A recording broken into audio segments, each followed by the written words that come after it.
በስመ አብ ወወልድ ወመንፈስ ቅዱስ አሐዱ አምላክ አሜን። የተወደዳችሁ የእግዚአብሔር ቤተሰብ እንደምን ሰነበታችሁ? እንደምን ከረማችሁ? እግዚአብሔር አምላካችን ስሙ የተባረከ ይሁን። እግዚአብሔርን እጅግ አድርገን እናመሰግነዋለን። እግዚአብሔር እንዲህ ያለ ቀን ስለሰጠን በሰላም ስላገናኘን ክብር ሁሉ ለእርሱ ይሁን። እናንተም እንኳን በደህና መጣችሁ። እግዚአብሔር ስሙ የተባረከ ይሁን። በፊቱ እንጸልያለን፣ እናመሰግነዋለን። ስለዚህ ጊዜ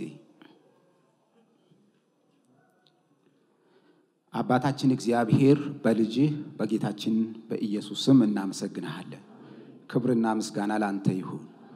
ጌታ እግዚአብሔር ሆይ በሰላም ስላገናኘህን ደግሞ ጌታ ሆይ እንዲህ ባለ መንፈሳዊ ድግስ ሁላችንም ተገናኝተን አንተን እንድናመልክ በልጅ በጌታችን በኢየሱስ ክርስቶስ ስም ጌታ እግዚአብሔር ሆይ በፊት የተወደደ መስዋዕት እንድናቀርብ ሐሳብህንና ፈቃድህን እንድናውቅ ጌታ እግዚአብሔር ሆይ ከሩቅም ከቅርብም ስለአሰባሰብከን ስለሰጠን ጤና ስለ መልካምነትህ ሁሉ ክብርና ምስጋና ላንተ ይሁን።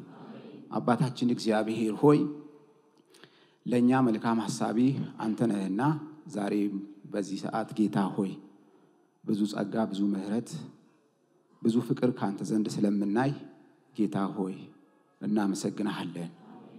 አባታችን እግዚአብሔር ሆይ እነሆ በልጅ በጌታችን በኢየሱስ የተቤዠህን አንተ ነህና ዛሬም ጌታ ሆይ በእምነታችን እንድንጸና ደግሞም ጌታ እግዚአብሔር አንተን በማወቅ እንድንሞላ ሐሳብህንና ፈቃድህን እንድታፈስልን በፊትህ እንጸልያለን።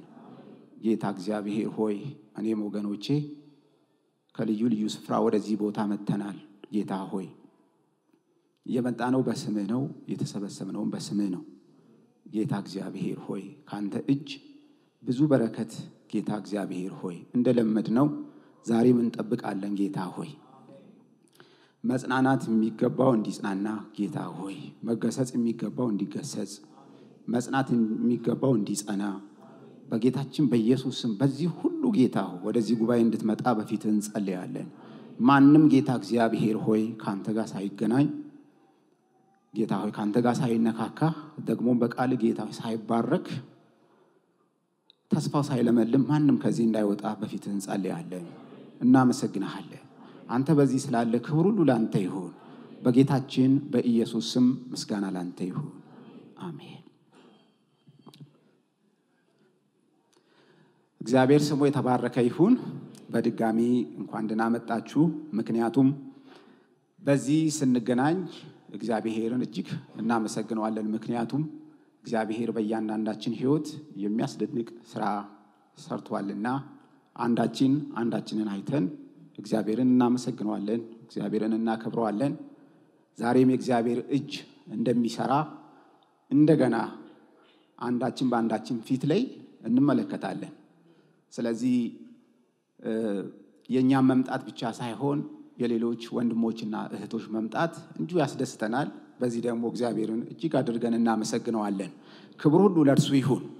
ይህ ምክንያቱም ታላቅ ጉባኤ በእግዚአብሔር ስም የተሰየመ ጉባኤ ነው። እግዚአብሔር ደግሞ እጅግ ደስ ይለዋል። ምክንያቱም እርሱ በልቡ ትሑትና በልቡ በፍቅር የተሞላ የኛም መሰብሰብ የሚወድ የኛም መባረክ የሚወድ የኛም መጽናናት የሚወድ በእኛ ሁኔታ ደስ የሚለው ማለት ነው። ያለምንም ቅናት ያለምንም ተንኮል አምላካችን እግዚአብሔር ወደ ራሱ ጠርቶናልና ዛሬም በፊቱ እንዲህ ስንሰበሰብ በጣም ደስ እንደሚለው እናምናለን። እኛንም እግዚአብሔር በዚሁ ደስታ ስለሞላን ስሙ የተባረከ ይሁን። በዚህ ሰዓት እግዚአብሔር ከቃሉ ያካፍለናል። አብረን የምንካፈለው የእግዚአብሔር ቃል ክፍል ከዮሐንስ ወንጌል ምዕራፍ 10 ቁጥር 22 እስከ 42 ይሆናል። ከዚህ ይህን ክፍል በማንበብ በዚህ ውስጥ ከተጻፈው ጥቂቱን ሐሳብ የምንካፈል ይሆናል። የጌታችን የኢየሱስ ክርስቶስ ቅዱስ ወንጌል ሲነበብ ለክብሩ ደግሞኛ አጸፋዊ ምላሽ እንድንሰጥ ቆመን እናነባለን።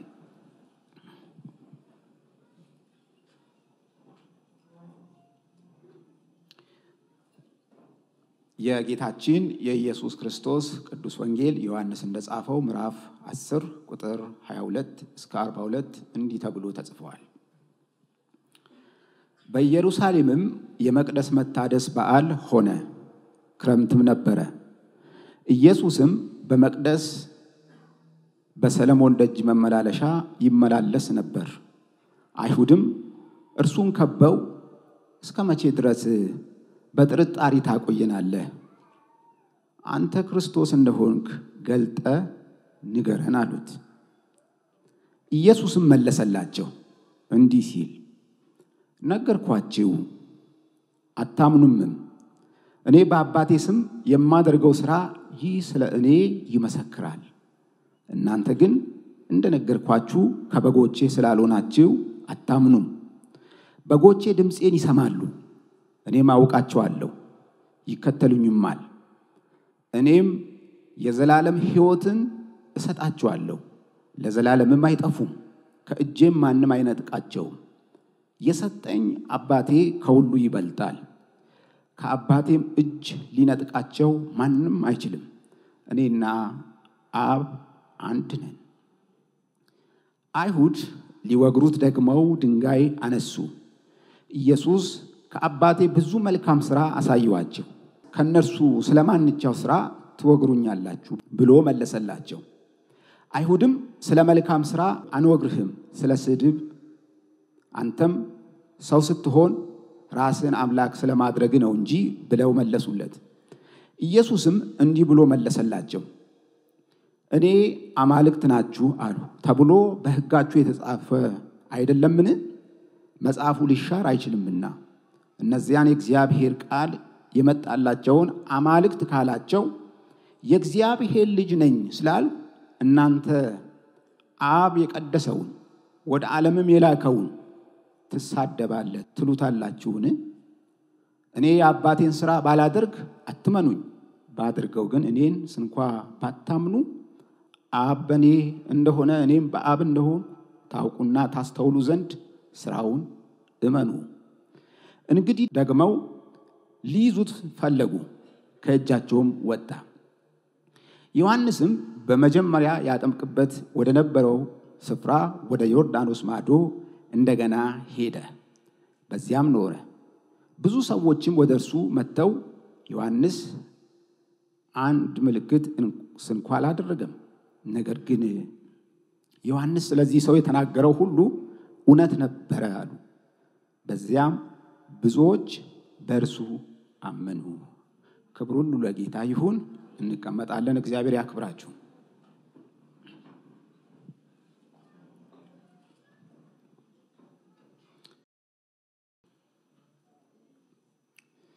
ለዚህ ላነበብነው ለእግዚአብሔር ቃል ክፍል እንዲህ የሚል ርዕሰ ጉዳይ ቢኖረው መልካም ነው ብዬ ያሰብኩትን ሙሉ ለሙሉ ላይገልጠው ይችላል።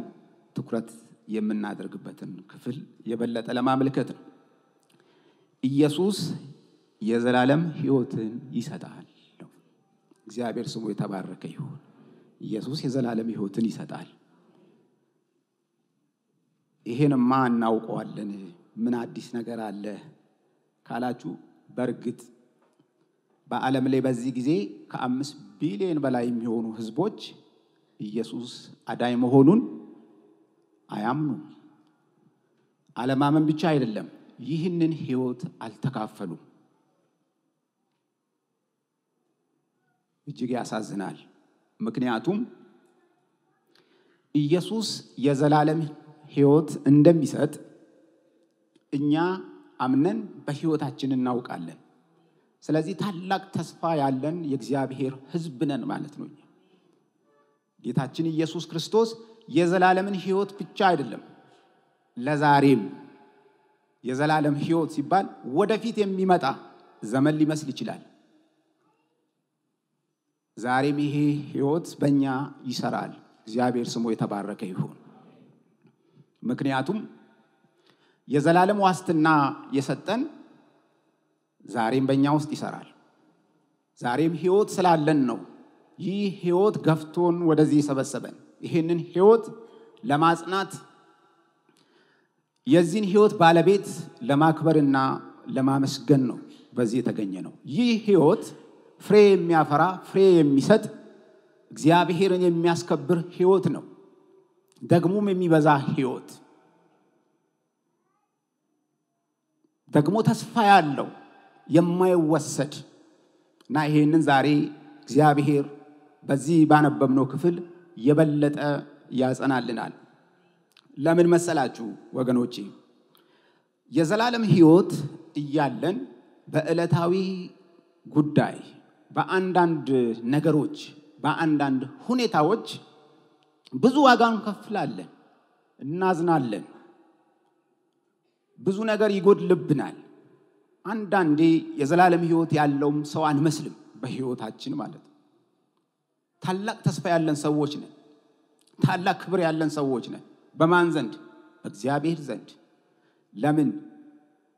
ጌታችን ኢየሱስ ክርስቶስ የሰጠን ሕይወት የእግዚአብሔር ሕይወት ነው። ሕይወት የእግዚአብሔር ገንዘብ ነው። ይደንቃል። ከጌታችን ከኢየሱስ ክርስቶስ በቀር የዘላለም ሕይወት የሚሰጥ የለም። የሕይወትን መንገድ የጀመርነው በእርሱ በኩል ነው። ይህ የሕይወት መንገድ ነው፣ የሕይወትም ብርሃን ነው። ለዚህ ነው በተደጋጋሚ ጌታ ኢየሱስ በሚያስተምርበት ጊዜ በወንጌላቱ እርሱ ሕይወት እንደሆነ፣ እርሱ ብርሃን እንደሆነ፣ እርሱ መንገድ እንደሆነ አጽንዖት ሰጥቶ ሲያስተምር የነበረው። ስለዚህ ሌሎች የመጽሐፍ ቅዱስ ክፍሎችም ይሄንኑ ያረጋግጡልናል። እንዴት? ኢየሱስ የዘላለም ሕይወት ሰጪ ብቻ ሳይሆን ዋስትናንም ጭምር ይሰጣል። የዘላለምን ሕይወት በእኛ ውስጥ መጠበቅ ይችላል። መስጠት ብቻ እኮ አይደለም፣ እኛ ውስጥ ሕይወትን መጠበቅ ይችላል። ሕይወትን መጠበቅ ትችላላችሁ ወገኖቼ? በውስጣችሁ ሰው ተስፋ ሊሰጥ ይችላል። ያንን ተስፋ ላይፈጽም ይችላል። ሰው ተስፋ እንኳን ቢሰጥ የዘላለም ተስፋ መስጠት አይችልም። ኢየሱስ ተስፋ መስጠት ብቻ አይደለም፣ ተስፋን በእኛ ውስጥ መጠበቅ ይችላል። ሕይወት መስጠት ብቻ አይደለም፣ ሕይወትን በእኛ ውስጥ ማኖር ይችላል። ስለዚህ እንዴት ያለ ክብር ያለን ሰዎች እንደሆነ እግዚአብሔር በየትኛው ስፍራ እንዳስቀመጠን ነው ይሄ የእግዚአብሔር ቃል ክፍል የሚነግረን። ለዚህ ነው ኢየሱስ ስለ ራሱ ሲናገር በእርሱ የሚያምን የዘላለም ሕይወት አለው ይላል በዮሐንስ ወንጌል ምዕራፍ 3 ቁጥር 16 ላይ። እንዲህ ያሉ ቃላት የሚያረጁ አይደለም። የኛ ሐሳብ ነው ሊያረጅ የሚችለው። የኛ ሁኔታ ሊያረጅ ይችላል። ሁሉ ጊዜም ግን ኢየሱስ ፊቱን ስናይ፣ ተሰብስበን ስናመልከው፣ ስሙን ስንጠራ ይሄንን እንድናስብ ይፈልጋል። ለምን መሰላችሁ ወገኖቼ? ብዙ እንጸልያለን። የምንጸልያቸው ጸሎቶች ሁሉ ከዚህ ያነሱ ናቸው። በሚደንቅ ሁኔታ እግዚአብሔር በዚህ ዓለም 1000 ዓመት እንኳን ቢሰጠን እድሜ፣ ብዙ ሀብት ቢሰጠን፣ ብዙ ክብር ቢሰጠን ከዚህ ጋር ተወዳዳሪ አይደለም። ስለዚህ ትልቁን ዛሬ እንደገና እንድናስብ ነው። ትልቁን መስጠት ብቻ አይደለም ጌታ፣ ትልቁን በእኛ ውስጥ መጠበቅ ይችላል። እግዚአብሔር ስሙ ብሩክ ይሁን። እግዚአብሔር በእውነት በተስፋና በኃይል ይሞላናል ዛሬ። ለምን? ከመንፈሱ ጋር ይሄንን ቃል ስለሰጠን። እንዴት ያለው ሰው ነኝ ብለን እንገባለን በእውነት ወደ ቤታችን። እንዴት ያለ ክብር ያለኝ ሰው ነኝ። ለምን? ሁኔታዎች የሰውን ልጅ በተለያየ መንገድ ይፈታተኑታል፣ ያደክሙታል። በዚህ ሰዓት እንደ ምስኪን ምንም እንደሌለው ሰው፣ እንደ ባዶ ሰው አንዳንዴ በእግዚአብሔር ፊት ስንጸልይ ብዙ ነገሮች ይዘገዩ ይሆናል። እንዴት እግዚአብሔር ያዘገያል? እንዴት መልስ አልሰጠም? ምን በበደለው ነው? እግዚአብሔር ተወኝ እንዴ እያለ የተለያየ ጥያቄ እንጠይቃለን። አይገርምም? እግዚአብሔር የሚበልጠውን አስቀድሞ ሰጥቶናል። ስለዚህ የታመነ ነው አምላካችን እግዚአብሔር። በትንሽ ነገር እርሱን አንጠረጥረውም። ትልቁን ነው የምናየው ዛሬ። ትልቁ ደግሞ ጌታችን ኢየሱስ ክርስቶስ ነው። ይሄ ጉባኤም ስለ ኢየሱስ ነው የተዘጋጀው። ኢየሱስን እንደገና ለማክበር፣ እንደገና ለማሰብ፣ አይናችንን እንደገና በእርሱ ላይ ለማድረግ ቅዱሳት መጻሕፍት እንደሚሉት እና ለዚህ ያነበብነው መጽሐፍ ክፍል በደንብ ያስተምረናል። እንግዲህ እንዳነበብነው ከቁጥር 22 እስከ 24 ኢየሱስ በሕዝብ ፊት ሲመላለስ ማንነቱ አጠያቂ ሆኖ ነበር ገና በሥጋ በሰው መካከል በነበረ ጊዜ እንዳነበብነው ይህ ወቅት በኢየሩሳሌም የመቅደስ መታደስ ነበር የኢየሱስ አገልግሎት ብዙ ጊዜ ወንጌላት ስናነብ ከወንጌላት ስንማማር እንደምታስታውሱት አገልግሎቱ በብዙ ስብከት በትምህርት በድንቅ በተአምራት በፍቅርና በርህራሄ የተሞላ ነው ስለዚህ ፍቅርና ርህራሄ የሚያስፈልጋቸው በኢየሩሳሌም ብቻ አልነበረም በተለይ በገሊላ ረጅም ጊዜ ጌታ አገልግሏል በሰማርያም በይሁዳ ምድር ኢየሩሳሌም ብዙ ጊዜ አይመጣም አልፎ አልፎ ነው የሚመጣው ይህ ቀን የተለየ ነበር ብዙ ህዝብ በጣም ብዙ ህዝብ ወደ ኢየሩሳሌም የሚሰበሰብበት ጊዜ አንድ ነገር በኢየሩሳሌም ይታሰባል ያም የመቅደስ መታደስ የሚባለው በዓል ወይ ደግሞ አኑካ የሚባለው የብርሃን በብርሃን መብራት አብርቶ የሚያከብሩት ክብረ በዓል ያ ክብረ በዓል ወደፊት ሳይሆን ወደ ኋላ የሚያሳስብ ነው ወይም ቁጭት በሰው ውስጥ የሚከት የሆነ የጀግና ያለ የሚያስብል በኢየሩሳሌም ሲሰበሰቡ ያንን በዓል ያሰቡ የሚሰለሰሉበት የሆነ በአዘን እንዶ ጀግና ወዴት አለ አንዳንድ ሰው በዓል ሲያከብር መታሰቢያ ያደርጋል ይደሰታል ብቻ በተለያየ ምክንያት ነገር ወዲ ነው በኢየሩሳሌም የነበረው የመቅደስ መታደስ በዓል የሚከበረበት ዋነኛው ምክንያት ከክርስቶስ ልደት በፊት በ164 ወይም በ165 ገደማ አይሁድ ለመጨረሻ ጊዜ አንድ የተቀዳጁት ድል ነበር ያ ከፍተኛ ድል ነው ለአይሁድ ከትልቅ መንግስት ጋር ተዋግተው ድል ያደረጉበት ቀን ሳምታችሁ ሊሆን ይችላል ወይም ይሄን ስም ታውቁታላችሁ ይሁዳ መቃቢስ የሚባል ስመጥር በእስራኤል ነበር በዚህ ወቅት ግሪካውያን ወደ እስራኤል መጥቶ ነበር በእስክንድርያ የነበሩ ግሪካውያን ለእስራኤል መልካም ሐሳቢዎች ደግሞ ቅዱሳት መጻሕፍት ጭምር ወደ ግሪክ ቋንቋ እንዲተረጎሙ ያደረጉ ጥሩ ግንኙነት የነበራቸው ገዢዎች ነበሩ ከጊዜ በኋላ ግን የእስክንድርያው ደግሞ የአንጾኪያው ከልክ በላይ አቅም ስላገኘ የአካባቢው ማህበረሰብ መቆጣጠር ጀመረ እና የሌላውን ሃይማኖት ስለማያከብሩ አልፈው መተው በኢየሩሳሌም የሚገኘው መቅደስ በመያዝ የረከሰ መስዋዕት ሕጉ የማይፈቅደውን በመቅደስ ውስጥ መስዋዕት አድርጎ አቀረቡ ይህ አይሁድን እጅግ አሳዘነ ምክንያቱም እንኳን መስዋዕት በመቅደስ ውስጥ የረከሰ ነገር ማቅረብ አይደለም አህዛብ ወደ መቅደሱ መግባት አይችልም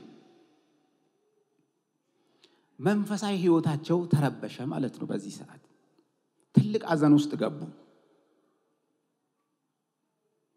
እና ከዚህ ማን ያድነናል የሚል ጩኸት ነበር በህዝቡ ዘንድ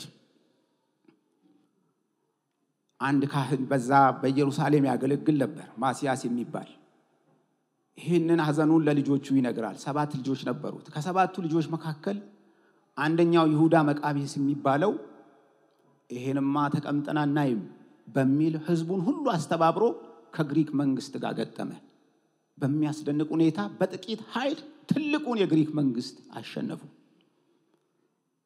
እና ሁሉ ጊዜ በእስራኤል ልብ ይሄ እንደ ታላቅ ድል ተቆጥሮ ይከበር ነበር በየዓመቱ ምን ያደርጋል ግሪኮች ደግሞ ሲያልፉ ሮማውያን በቦታው ተተኩ ጌታ ኢየሱስ በሚያገለግልበት ዘመን ይህ በዓል በተከበረ ጊዜ ሁሉ ልክ እንደ ይሁዳ መቃቢስ ማን ነፃ ያወጣናል የሚል ጥያቄ በህዝቡ ዘንድ ነበር ሁሉም ይሰለሰላል ማን ከሮማውያን ነፃ ያወጣናል ማን መንግስታችን ይመልሳል መንፈሳዊ ጥያቄ አይደለም ወገኖቼ ብሔራዊ ጥያቄ ነው ይሄ ፖለቲካዊ ጥያቄ ነበር ይህንን ጥያቄ በተደጋጋሚ ኢየሱስ እንዲሸከም ይፈልጉ ነበር እንደ ይሁዳ መቃቢስ ሆኖ ህዝቡን እንዲመራ ከፊት ለህዝቡ ምን እንዲመልስ ብሔራዊ ነጻነት እንዲመልስ ለእስራኤል ፖለቲካዊ መረጋጋትን እንዲያመጣ ትልቅ ስራ ነው ወገኖቼ ትልቅ ስራ አይደል እንዴ ኢየሱስ ከዚህ የላቀ ትልቅ ስራ ነበረው ዓለምን ሁሉ የሚያድን መድኃኒት ከእግዚአብሔር ዘንድ የተሸከመው ትልቅ ኃላፊነት ነበረው እነሱ ለትንሽ ነገር ነው ያጩት ለትንሽ ነገር እንዳታጩት ኢየሱስን በእውነት አንዳንድ ችግሮች ስናይ እኛም እንደዚህ እንሆናለን ምን ያህል ጌታ ኢየሱስ በእኛ ውስጥ ታላቅ ስራ እንደሰራ ማሰብ ይኖርብናል ጌታ ኢየሱስ እኛን ከኃጢአት ባርነት ነፃ ማውጣቱ ትንሽ ስራ አይደለም ማንንም የማይሰራው ስራ ነው ድሮም አልተሰራም ወደፊትም አይሰራም ማንንም ይሄንን ሸክም ሊሸከም አይችልም ሸክማችንን ሁሉ የተሸከመው እሱ ነው ብዙ ድል አድራጊዎች አሉ በዓለም የ100 ዓመት የ50 ዓመት ወይ ደግሞ የ20 ዓመት ጀግኖች ሆነው ስለነሱ ይተረካል ይነገራል ኢየሱስ ግን ለዘላለም ይነገርለታል ምክንያቱም ከምስራቅ እስከ ምዕራብ ሰዎች ሁሉ ሸክማቸውን በእርሱ ላይ ስለሚጥሉ ማለት ነው የሰዎችን ሁሉ ጥያቄ ስለሚመልስ የይሁዳ ጥያቄ ግን ማን ከሮማውያን ነፃ ያወጣናል እና ይሄ መብሰልሰል በአይሁድ ዘንድ ነበር እንደምታውቁት ኢየሱስ በህዝቡ መካከል ሲመላለስ ብዙ ጊዜ ታይቶ ነበር እንደውም አንድ ጊዜ ሊነጥቁት ነበር ከፍ ሊያደርጉት እንዲነክስ ህዝቡን እንዲያስተባብር ለምንድን ነው የሚያስተባብረው ለፖለቲካ ነፃነት ለብሔራዊ ክብር ለእስራኤል መንግስት እንት ጥያቄ ካስታወሳችሁ ገና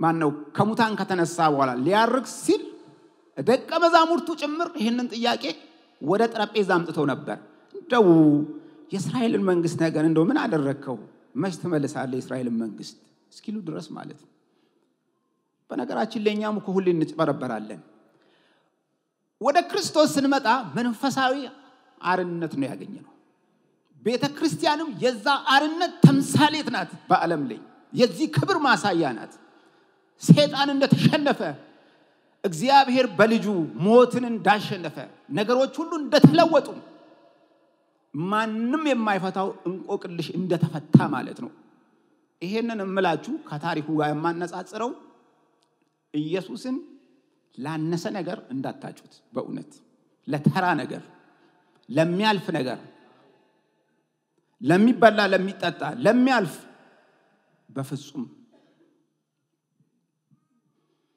እና በዚህ ወራት ነው ኢየሱስ በመካከላቸው እየተመላለሰ እንደው ስለ ኢየሱስ የበለጠ ማወቅ ፈለጉ እንደው አንተ ማን ነህ እስቲ ንገረን እናሳርፈን ይሁዳ መቃቢስ ነህ ማለት ስሜቱ እንደዛ አይነት ሰው ነህ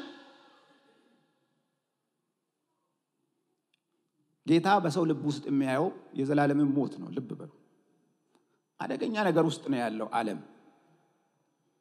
ግን ትንሽ ስራ ነው እንዲሰራ የሚፈልገው ዛሬም በእውነት ቤተክርስቲያን በተራ ነገር ውስጥ ስትሳተፍ ለዚህ ነው መንፈስ ቅዱስ የማይወደው ማለት ነው መግቢያዬ ላይ እንዳልኳችሁ የዘላለምን ህይወት የሚሰጥ ኢየሱስ ነው ማለት ለዚህ ጉባኤ አዲስ ላይሆን ይችላል የሚገርመው ግን ኢየሱስ የዘላለምን ህይወት በእኛ ውስጥ ለመጠበቅ ቀን በቀን ይሰራል እኛ ግን ቀን በቀን ይሄንን በእኛ ውስጥ ስለማድረጉ ራሱ እንረሳለን አንዳንድ ጊዜ ለምን ለሰጠው ነገር ዋሱ እሱ ነው ሁሉ ጊዜ በእኛ ውስጥ ይጠብቃል በየቦታው በየመንገዱ በሚገጥመን ነገር እኛ ደግሞ እንፈተናለን እና በዚህ የክብረ በዓል መርሃ ግብር ላይ ነው ይሄ አሁን ካሁን በኋላ ኢየሱስ የሰጠው ዋስትና የተነገረው እና ጊዜውም ክረምት ነበረ ይላል ልክ ነው በታህሳስ ወር ነው ያ ድልም የተመዘገበው በዛን ዘመን በዛ አካባቢ ክረምት የሚሆነው በዛ ወቅት ነው እና ቦታው የሰለሞን ደጅ መመላለሻ ይላል እንደ መናኸሪያ ማለት ነው ለቤተ መቅደሱ በጣም የተጠጋ ቦታ ብዙ ሰዎች የሚገኙበት በሐዋርያት ሥራ ምዕራፍ 3 በሐዋርያት ሥራ ምዕራፍ 5 ላይ ይሄንን ማግኘት እንችላለን ያ ቦታ ብዙ ሰዎች የሚሰበሰቡበት በኋላም ወንጌል ይሰበክበት የነበረ ስፍራ ነው እና የኢየሱስ ነገር አጠያቂ ነው የተፈለገው በዛን ቀን ክርስቶስ እንደሆንክ ገልጠ ንገረን ባክህን እንዶ ክርስቶስ ነህ እንበልና እኛ አሁን ጌታ ኢየሱስ በህይወታችን አለ አንድ ጊዜ ማጣራት እንፈልጋለን እንደው ካኔ ጋር ነህ ካኔ ጋር ከሆንክ ይሄ ሁሉ ለምን ሆነ ለምንስ በዓለም ይሆናል ለምን በሰዎች ላይ ሁሉ ነገር ይደርሳል እንላለን ኢየሱስ ምንድነው የሚያደርገው ስራዬን ይዋ ነው የሚለው በእውነት ስራውን ነው የሚያሳየው የትኛውን ስራ ትልቁን ስራ የዘላለም ሕይወት አልሰጠሁም የዘላለም ሕይወት አልሰጠሁሽም ኢየሱስም በህይወታችሁ ውስጥ ታዩታላችሁ ወገኖቼ አለ በህይወታችሁ ውስጥ ኢየሱስ አለ እርግጠኛ አይደላችሁም እንዴ አዎ በሱ እርግጠኛ ከሆን በርግጥ ክርስቶስን እናውቀዋለን እና እዚህ ቁጥር ላይ እንደምናየው ከቁጥር 24 ጀምሮ አይሁድም እርሱን ከበው እስከመቼ ድረስ በጥርጣሪ ታቆየናለህ ተጠራጥረናል አንዳንዱ ስራው እውነት ነው ከእግዚአብሔር ዘንድ ይመስላል በእነሱ አይን አንዳንዱ ደግሞ አይመስልም ምክንያቱም ለምንድን ነው ያልመሰላቸው እነርሱ ለምን ስላጩት ነው ለጦርነት ለመሪነት ለገዢነት ነው እነሱ ያጩት እርሱ ግን ያባቱን ፈቃድ ያድርግ ነበር በሰዎች መካከል እና አንተ ክርስቶስ እንደሆንክ ገልጠ ንገረን አሉት ገልጠ ንገረን ጌታ ከዚህ በኋላ መናገር ይጀምራል ቁጥር 25 ጀምሮ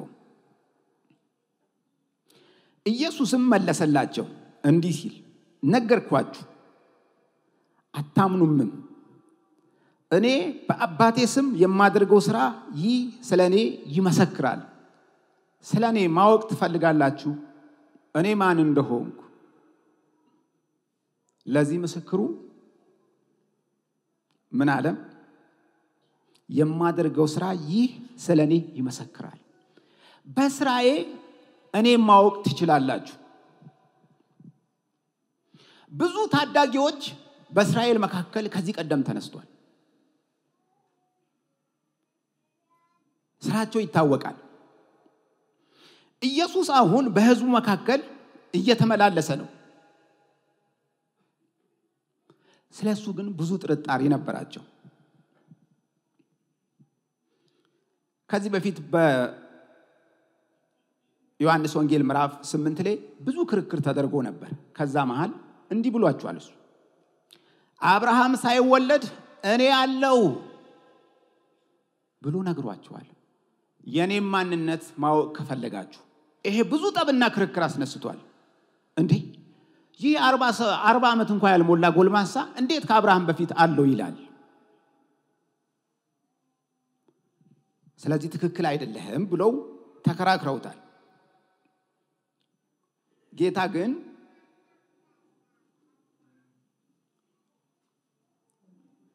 በአባቴ ስም የማደርገው ሥራ ይህ ስለኔ ይመሰክራል እናንተ ግን እንደነገርኳችሁ ከበጎቼ ስላልሆናችሁ አታምኑም ዋናው ችግር የናንተ ከበጎቼ መካከል ስላልሆናችሁ በመነግራችሁም ነገር አታምኑም በእኔም ሥራ አታምኑም በጎቹ ስላልሆኑ ሥራውን ሊያውቁ አልቻሉም ጥያቄው አንተ ማን ነህ እባክህን ራስን ግልጥ አድርገህ ንገረን ኢየሱስ ደግሞ ስለ ማንነቴ ስለኔ ስራዬ ይናገራል ሰዎች ስለ ክርስቶስ ስንመሰክር ክርስቶስ ማን ነው ብለው ከኛ አፍ ይሰማሉ ወገኖቼ የበለጠ ግን ክርስቶስን የሚገልጠው ክርስቶስ በእኛ የሰራው ስራ ነው። የኛ ህይወት ተለውጦ ከሆነ በርግጥም ክርስቶስን በእኛ ውስጥ ሰው ማየት ይችላል። ለምን? በስራው ይታወቃል ማለት ነው። ስራው ምንድነው? በእኛ ውስጥ ህይወትን መስጠት። ህይወትን ተቀብለናል። የዘላለም ህይወት ያለን የዘላለም ህይወት ተስፋ የያዝን ብቻ አይደለም። የዘላለም ህይወት በእኛ ውስጥ የሚሰራ ሰዎች ነን። ዛሬ በእኛ ውስጥ ምን ይሰራል? የዘላለም ህይወት በእኛ ውስጥ ይሰራል። ይህ ክርስቶስን በእኛ ውስጥ ያሳያል። ክርስቶስ ማን ነው ለሚለው መልስ ነው። ጌታ በአባቴ ስም የማደርገው ስለኔ ይመሰክራል ይላል። እሱ ያደረጋቸው ስራዎች ሁሉ በአባቱ ስም ነው፣ ከአባቱ ዘንድ ስለመጣ። በርግጥ ከአብ ዘንድ መላኩን ይመሰክራል። በዮሐንስ ወንጌል ምዕራፍ 5 ቁጥር 36 ላይ ልክ እንዲሁ ስለርሱ ጥያቄ ሲቀርብ ይሄንን ምስክር አድርጎ ተናግሯል። እኔ ግን ይላል ስለራሱ ምስክርነት ምዕራፍ 5 ቁጥር 36 ላይ እኔ ግን ከዮሐንስ ምስክር የሚበልጥ ምስክር አለኝ። አብ ለፈጸመው የሰጠኝ ስራ ይህ የማደርገው ስራ አብ እንደላከኝ ስለኔ ይመሰክራል። እምሰራው ስራ ሁሉ ከአብ ዘንድ እንደሆንኩ ምስክር ነው። ጌታችን ኢየሱስ ክርስቶስ ከእግዚአብሔር አብ ዘንድ ስለሆነ ነው የእግዚአብሔርን ሕይወት የተቀበለው። ከእግዚአብሔር ጋር የታረቅነው፣ የእግዚአብሔርን ፈቃድ ያወቅነው፣ በእግዚአብሔር ሐሳብና ፈቃድ የምንመላለሰው። ለርሱ ምስክሩ ደግሞ አባቱ ነው። ስራው ይመሰክራል። የትኛው ስራ? በእኛ የሰራው ስራ። በጣም የምናተኩረው ዛሬ ወገኖቼ በዚህ ስራ ምን ያህል ተስፋ እናደርጋለን ነው። ለእናንተ ብዙ አዲስ አይደለም። ይህ ስራ ምን ያህል እኛን አቁሞናል፣ ምን ያህል በዚህ ስራ እንተማመናለን። ክርስቶስ በእኛ ውስጥ በሰራው ስራ፣ ክርስቶስ ከእግዚአብሔር ዘንድ መሆኑ፣ ከአብ ዘንድ እንደተላከ ወገኖቼ ለኛ ጥያቄ ነው ለእናንተ አይደለም። እርሱ ከአብ ዘንድ ነው። ግን ያ ስራ በእኛ ህይወት ውስጥ ይታያል የሚል ነው። ታዲያ ለምንድን ነው እነዚህ ሰዎች ያላወቁት? እነርሱ ከበጎቹ መካከል ስላልሆኑ።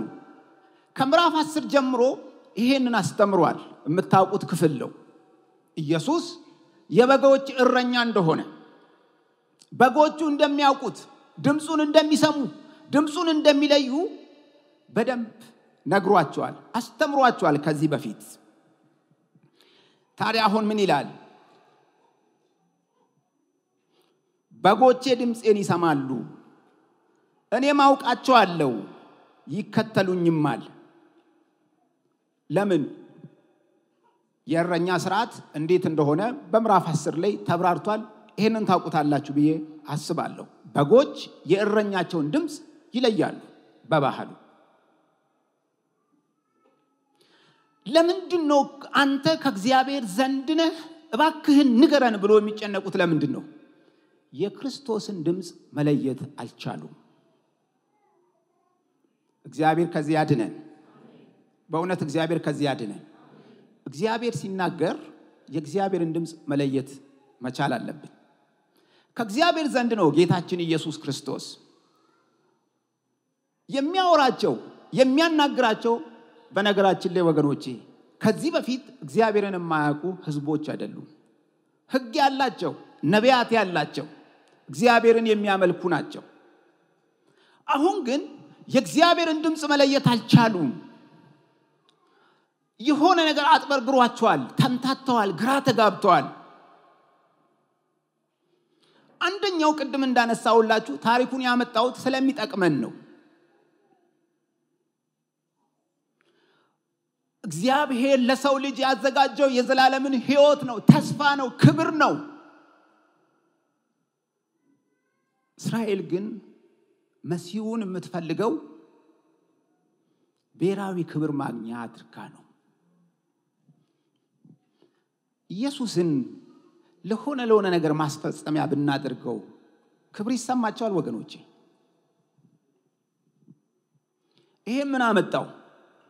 በጎቹ ስላልሆኑ ድምጹን ሊለዩ አልቻሉ። እንደዚህ ያለ መንፈሳዊ ትርምስ በእኛ ህይወት ውስጥ አለ። ግድ የላችሁ በግል ህይወት በመንፈሳዊ ህይወታችን ትርምስምስ ውስጥ እንገባለን። አንዳንድ ጊዜ የእግዚአብሔርን ድምጽ መለየት ያቅተናል፣ ግራ ይገባናል። ሰዎች እንዲቤዡን እንፈልጋለን። የሰዎችን ዕውቀት፣ የሰዎችን ጥበብ፣ የሰዎችን ኃይል፣ ሀብት፣ ክብር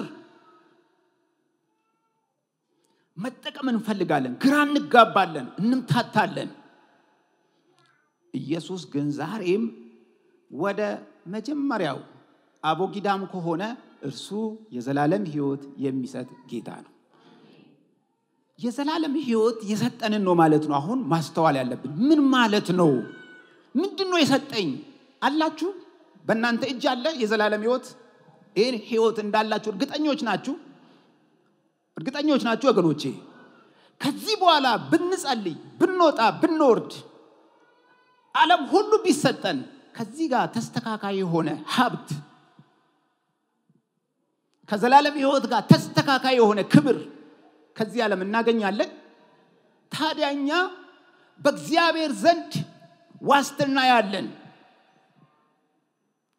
ክብር ያለን ሰዎች ነን ማለት ነው። አያችሁ? አንናወጥም ማለት ነው። እንዲህ ከሆነ ምንም የሚያናውጠን ነገር የለም። ምንም ግራ የሚያጋባን ነገር የለም። ምንም የሚያደክመን ነገር የለም። ለምን? የዘላለም ህይወት አለኝ ስለምን ዛሬም በኔ ይሰራል። የዘላለም የህይወት ተስፋ አለኝ። ይሄንን ለማጽናት ነው ዛሬ እዚህ የመጣሁት። እግዚአብሔርን በዚህ ምክንያት ላከብረው ነው እዚህ የተሰበሰብኩት። እዚህ የተገኘሁት ይሄንን ለማድነቅ ነው። አንዳንዴ ወደ ቤተክርስቲያን ሰዎች ሲመጡ ይሄን ሁሉ በመተው በትንሽ ነገር ከእግዚአብሔር ጋር ለመጣላት ወደ ቤተክርስቲያን እንመጣለን። ትልቅ ነገር እኮ አለን።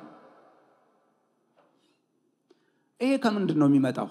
መንፈሳዊ ትርምስ ውስጥ እንገባለን። ህይወታችን ይቃወሳል። ልክ እስራኤል እንደተቃወሰች ማለት ነው። መሲሁን መሳት ወገኖቼ ቀላለው እንዴ?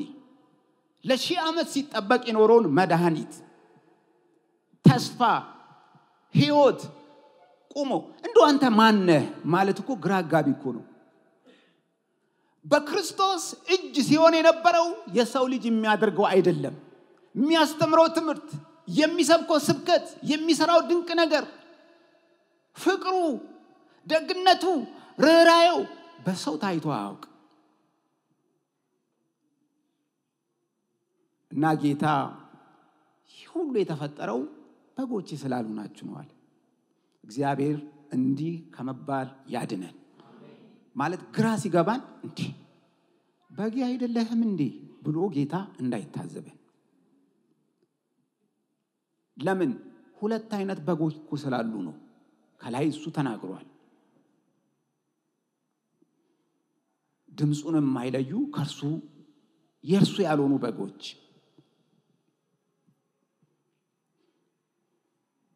እና ታዲያ የዘላለም ህይወት ሰጪ ነው ብለናል። ይሄንን ጌታ እንዴት ተናገረው? በእውነት ጌታ በዚህ ላይ ነው አጽንኦት የሰጠው። ትምህርታችንም የበለጠ በዚህ ላይ ነው ጥሩ መልእክት ይዘን እንገባለን ብዬ ማስበው። አወቀሳቸው ከበጎቼ ስላልሆናችሁ አታምኑም። ለምን? በጎቹ አልነበሩ። ድምጹን ሊለዩ አልቻሉም። ኢየሱስ ሲናገር ድምጹን አይለዩም ነበር። ዛሬም ወገኖቼ ኢየሱስ ለቤተ ክርስቲያን ሲናገር የኢየሱስን ድምጽ ሰዎች ላይለዩ ይችላሉ፣ ላንለይ እንችላለን። ያ ደግሞ ብዙ ዋጋ ያስከፍለናል። የያዝነውን ተስፋ እስኪያናጋ ድረስ ማለት ነው። ይናጋል የያዝነው ተስፋ እንኳን ግራ መጋባት ውስጥ እንገባለን።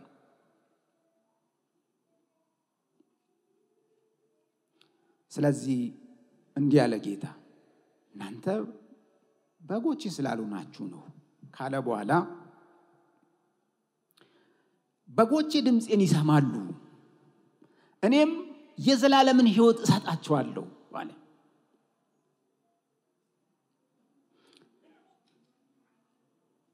እኔም አውቃቸዋለሁ ይከተሉኝማል እኔም የዘላለም ሕይወት እሰጣቸዋለሁ ለዘላለምም አይጠፉም አለ የሚደንቅ ነው ድምፄን ያውቃሉ ይከተሉኛል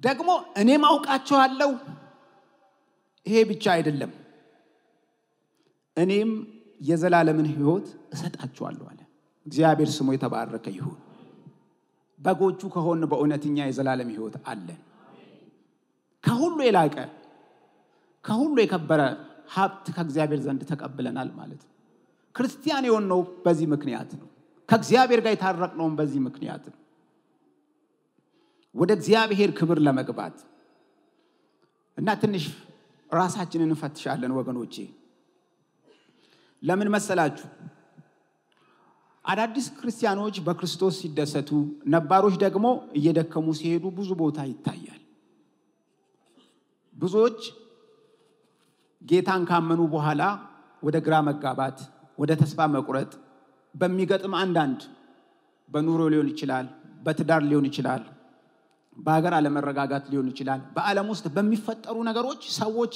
ግራ ይጋባሉ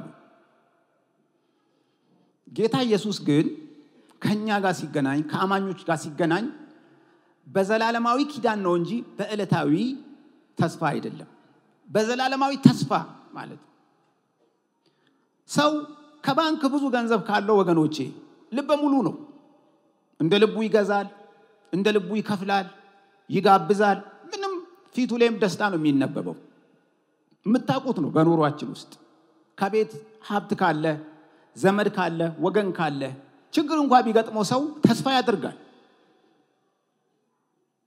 ለምን ያን የሆኑ መንዝረው በመመንዘር የሚጠቀመው ነገር ስላለው ማለት ነው እኛ ወገኖቼ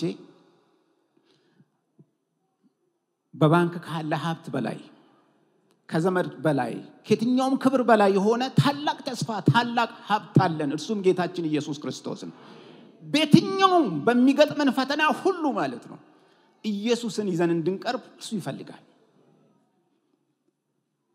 እርሱን እስከ ወዳኛው እንድንተማመንበት ማለት ከኪሳችን በላይ እንድንተማመንበት ከሀብታችን በላይ ከዘመድ በላይ ከወገን በላይ እንድንተማመንበት ይፈልጋል የዘላለም ሕይወት አለን ማለት ሃይማኖታዊ ትምህርት ብቻ አይደለም ዕለታዊ ኑሮንም ይወስናል የየለት ኑሯችን የየለት ውሳኔያችንን ጭምር ማለት የየለት ጸሎታችንን ዝማሪያችንን መሰብሰባችንን ሁሉ ይወስናል ለምን ሁሉ ጊዜ ሊሰማን የሚገባው እኔ ታላቅ ሀብት ያለኝ ሰው ነኝ ዘላለማዊ ዋስትና የዘላለም ሕይወት ይሄ ቢጎድል ምንም አይደለም ይሄንን ባጣ ምንም አይደለም ለምን የዘላለም ሕይወት ያለኝ ሰው ነኝ የዘላለም ተስፋ ያለኝ ሰው ነኝ ከእግዚአብሔር ጋር የታረኩ ሰው ነኝ የማይወሰድ ሀብት ያለኝ ሰው ነኝ ብለን ልናስብ ይገባል ግን ይሄንን ምን ይረብሻል አይሁድ በተለያየ ሐሳብ እንደተረበሹት እኛም እንረበሻለን አትረበሹ በጣም ጠንካራ ሰዎች ነን ጠንካራ ሰዎች አይደለንም ብዙ ጊዜ ይረብሸናል በእውነት ኢየሱስ ግን በዚህ ቦታ እንዲህ የበረታ ተስፋን የሰጠው ምን ብሎ ለዘላለም አይጠፉ ማለት የዘላለም ሕይወት መስጠት ብቻ አይደለም ወገኖቼ ዋስትናውም እኔ ነኝ ተስፋውንም መጠበቅ የምችለው እኔ ነኝ ብሏል በእኛ ውስጥ ሕይወትን የሚጠብቀው እርሱ ነው የሰጠንን ዋስትና የሚጠብቀው እርሱ ነው እስቲ አስቡ ወገኖቼ እንዲህ ተስፋ የሰጠ አንድ በእግዚአብሔር ቃል ውስጥ ያነበባችሁት አለ ተስፋ የሚደረግ በዘላለም ሕይወት ተስፋ የሚደረግ ሕይወትን በእኛ ውስጥ የሚጠብቅ ካንዱ ከእግዚአብሔር በቀር ማን አለ ሕይወት መስጠት ብቻ አይደለም ይጠብቃል እንዲህ ማለት ነው ወገኖች ክርስቲያኖች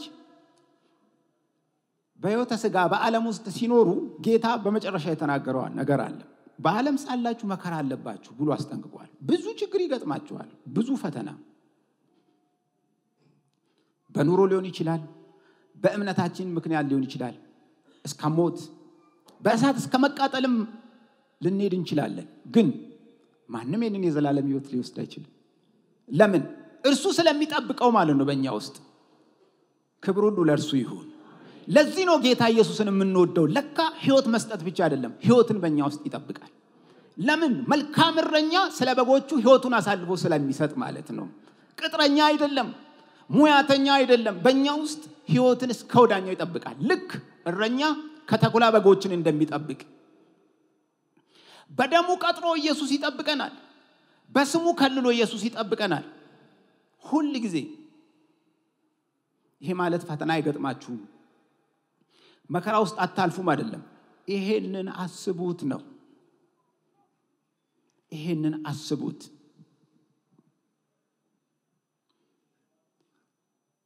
ኢየሱስን ለጊዜያዊ ማለፊያ እንደ አይሁድ አንዳች ነገር አድርጎ እንዲያስደንቀን የምናጫው ጌታ አይደለም። እርሱን በዘላለም ሕይወት ስለተገናኘ ነው። በዛ ነው የምናስበው፣ በዛ ነው የምናከብረው ወገኖቼ። ጌታ ይሄንን አለ፣ ከእጄ ማንም አይነጥቃቸው። የሰጠኝ አባቴ ከሁሉ ይበልጣል። አረኔ ብቻ አይደለም እያለ አብም ይሄንኑ ያደርጋል። ከአባቴ እጅ ሊነጥቃቸው ማንም አይችልም አለ። ከኔ ብቻ አይደለም፣ ከአባቴ እጅ ማንም ሊነጥቃቸው አይችልም። እግዚአብሔር ስሙ የተባረከ ይሁን። ከእግዚአብሔር ስላገኘነው ሕይወት እግዚአብሔርን እናመሰግነዋለን። እግዚአብሔር ነው ሕይወት ይሰጠን። እግዚአብሔር ነው ይህንን ተስፋ ይሰጠን። እግዚአብሔር ደግሞ ይህንን ሕይወት በእኛ ውስጥ ይጠብቃል። ከእግዚአብሔር ጋር ወገኖቼ ሕይወት ጀምረናል። ይህን ሕይወት የሰጠን እሱ ነው። ይህንን ሕይወት የሚጠብቀው እርሱ ነው። ይሄ ማለት ወገኖቼ እግረ መንገዴን ማንሳት ጥሩ ነው። አንዳንዴ እረኛ በጎቹን ወደ በረት ካስገባ በኋላ ጥሩ ያልሆኑ በጎች አንዳንዴ ዘሎ ይወጣሉ። እንደዛ ችግር አለ በተፈጥሮ። ጌታ ማንም ኃይለኛ ከእጄ ሊነጥቃችሁ አይችልም እያለ ነው። ዲያብሎስ ከእጄ ሊነጥቃችሁ አይችልም፣ ሞት ከእጄ ሊነጥቃችሁ አይችልም እያለ ነው። ግን ሰዎች አንዳንድ ጊዜ ራሱን ጌታን አልፈልግህም ሊሉት ይችላሉ። ይሄንን ባልል ጥሩ አይሆንም ብዬ ነው። እሱ ዋስትና ሰጥቶናል፣ ሕይወትን በእኛ ውስጥ ይጠብቃል። አንዳንዴ ግን ከበረት ውስጥ ሰዎች ይዘላሉ። ስለዛ ዋስትና ይሄ ክፍል ይናገራል ብዬ አላስብም። ጥንቃቄ ልናደርግ ይገባል። እግዚአብሔር ሕይወታችን ይጠብቅ። ታዲያ ይሄን ካለ በኋላ ጌታ በዚህ አላበቃም። እኔና አብ አንድ ነን አለ። እርሱ የሰጠውን ተስፋ ይጠብቃል፣ አብ ይጠብቃል።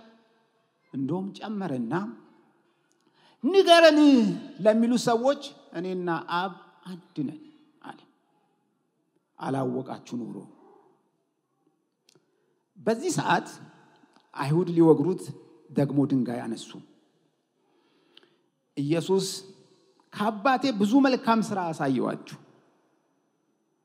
ከእነርሱ ስለማንኛው ሥራ ትወግሩኛላችሁ ብሎ መለሳቸው። ብዙ ነገር ከአባቴ ዘንድ አሳየዋችሁ፣ ምን አጎደልኩ? በምንስ ምክንያት በድንጋይ ትወግሩኛላችሁ? እነሱም መለሱ፣ ስለ መልካም ሥራ አንወግርህም፣ ስለ ስድብ። አንተም ሰው ስትሆን ራስህን አምላክ ስለማድረግ ነው እንጂ ብለው መለሱለት። ኢየሱስም እንዲህ ብሎ መለሰላቸው፣ እኔ አማልክት ናችሁ አልኩ ተብሎ በሕጋችሁ የተጻፈ አይደለምን?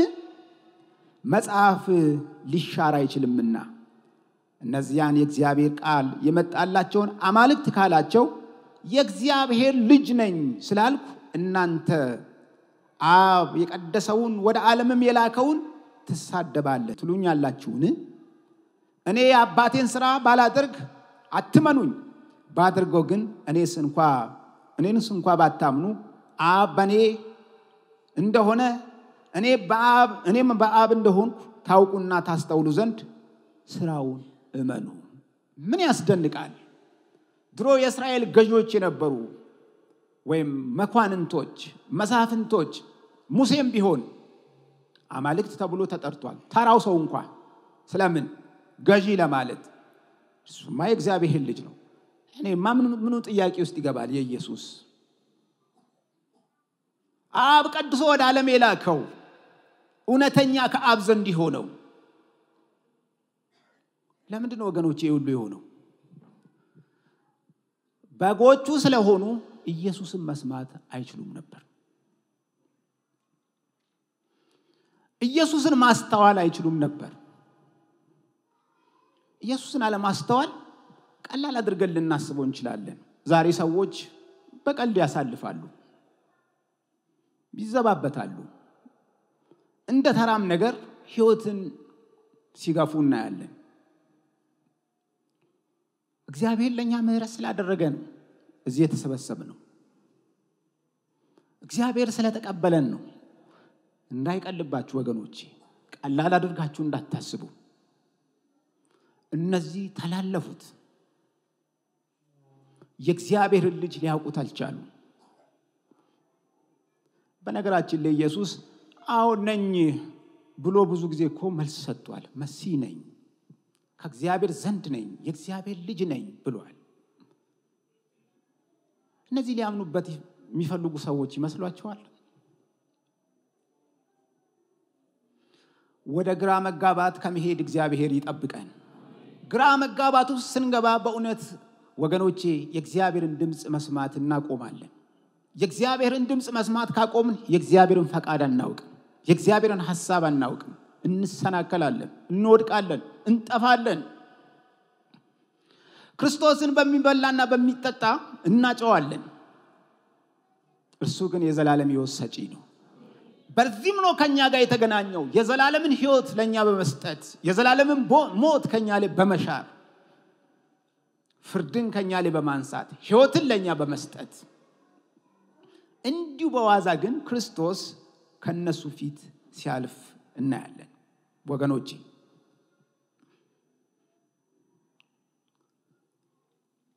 እና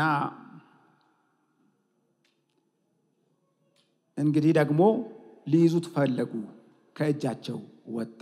አሁንም ክርስቶስን ማጥፋት ይፈልጋሉ።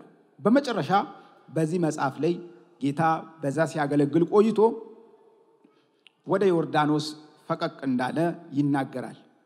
የመጨረሻው ቁጥር 42 በዚያም ብዙዎች በእርሱ አመኑ ይላል። ታዲያ ምን እንማራለን? ምንድነው ዛሬ ከዚህ እግዚአብሔር የተናገረን? አዎ ኢየሱስ የዘላለም ሕይወትን ይሰጣል። እኛ የዘላለም ሕይወት ከእርሱ ተቀብለናል። ግን ወገኖቼ የዘላለምን ሕይወት በተቀበልበት መጠን በዚህ ተስፋ መጠን ሁሉንም ችግራችንን ኢየሱስ ላይ እናኖራለን። ታምኑታላችሁ? ይሄን ያህል እርሱ ምን ብሏል? የዘላለም ሕይወት መስጠት ብቻ አይደለም መጠበቅንም ይችልበታል። ዋስትና መስጠትንም ጭምር ነው የነገረን። ሁሉን ነገር በኢየሱስ ላይ ትጥላላችሁ? ታምኑታላችሁ? ይሄን ያህል ለምን? የዘላለም ሕይወት ሲባል ዘላለማዊ ወደፊት የሚመጣውን ጊዜ የሚያመለክት ይመስላል። ዛሬም ይሄ ዘላለም ሕይወት በእኛ ውስጥ ይሰራል።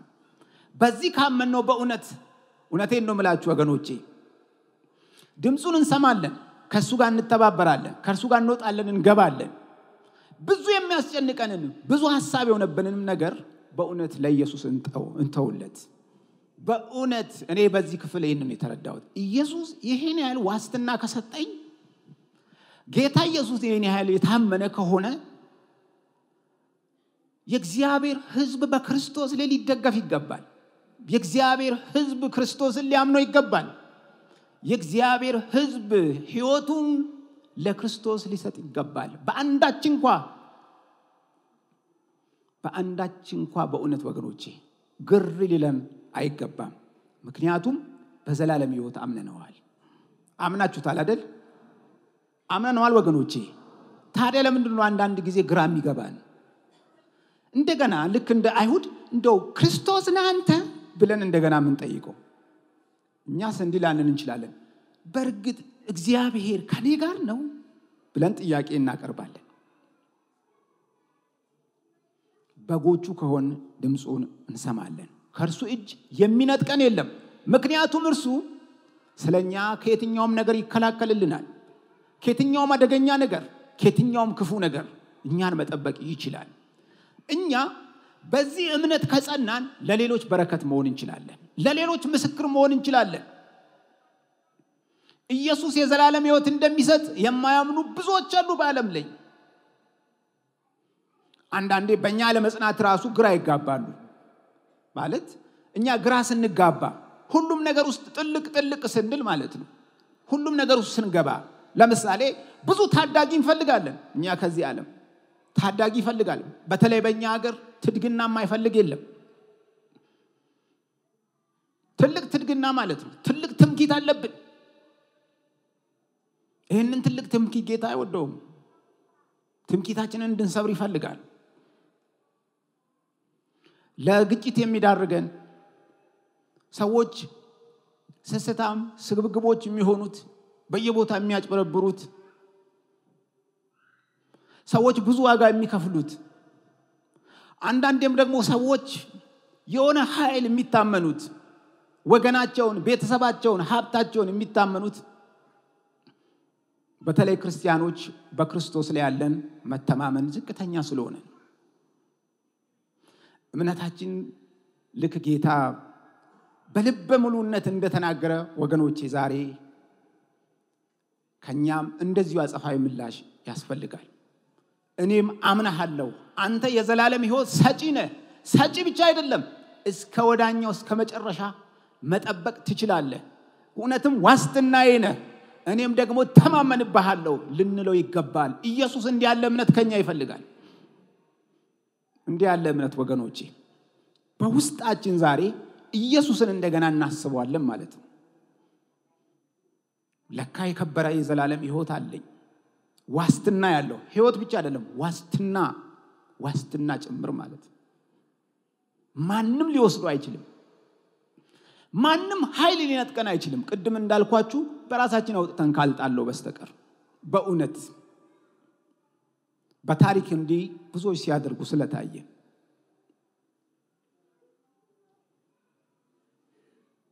እግዚአብሔር በልባችን ይሄንን ያኑርልን። ስለዚህ ጌታችን ኢየሱስ ክርስቶስ ዋስትናችን ነው። እንጸልይና ጨርሳለን።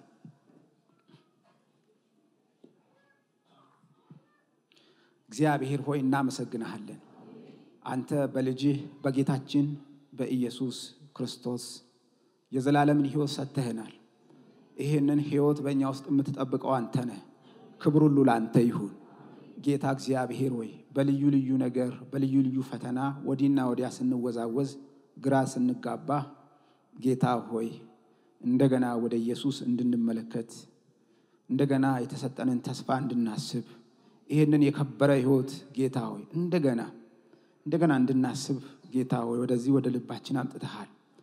እግዚአብሔር ሆይ አንተ ነህ ዋስትና የሰጠህን። ዋስትናን የሰጠህ አንተ ደግሞ የታመንክ ነህ። እግዚአብሔር ሆይ ተስፋን የሰጠህ የታመነ ነው ተብሎ እንደተጻፈ እግዚአብሔር ሆይ ተስፋን ሰጥቶ መፈጸም የሚችል በዚህ ዓለም ጌታ እግዚአብሔር ሆይ ማንም የለም።